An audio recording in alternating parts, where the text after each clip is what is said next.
Hapa Nyamira tuko na walimu, kuna Wakalenjin, tuko na Waluya, kuna Wajaluo na kuna wale wanatoka katika kaunti jirani ya Kisii County. Mwalimu huyu amejituma zaidi kugawanya hawa walimu kwa misingi ya kusema mimi natoka Kisii County na wewe unatoka Nyamira.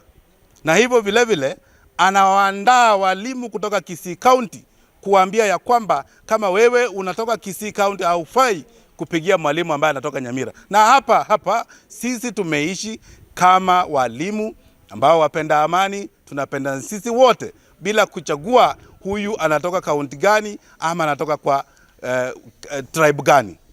Kwa hivyo huyu mwalimu, sisi kama walimu tunamkemea ama hatutamkemea? Tunamkemea. Ashindwe asishindwe. Kuna walimu wakuu wamejitokeza kutugawanya sisi kama walimu wa Nyamira, na hayo mambo hatutaki.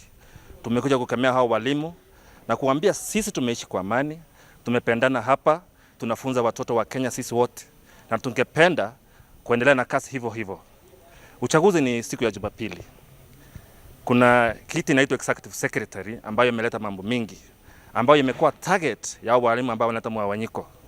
Sisi kama walimu wa Nyamira hatutaki kujua mahali unatoka, bora unafunza watoto wetu, na watoto wetu ni wa Kenya, na tungependa kuishi kwa amani. We don't want to elect leaders who are endorsing division, sababu hao watu hawatatusaidia kwenye KUPPET.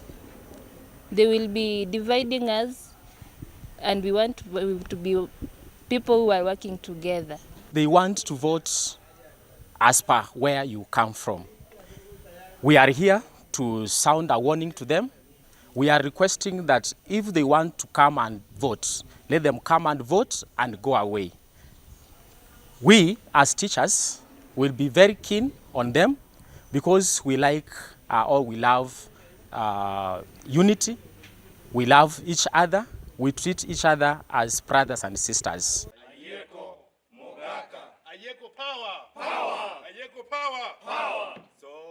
Bago turabuna balimu kwa Nyamira County.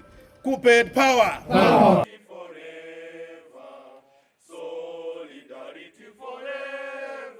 Thank you very much.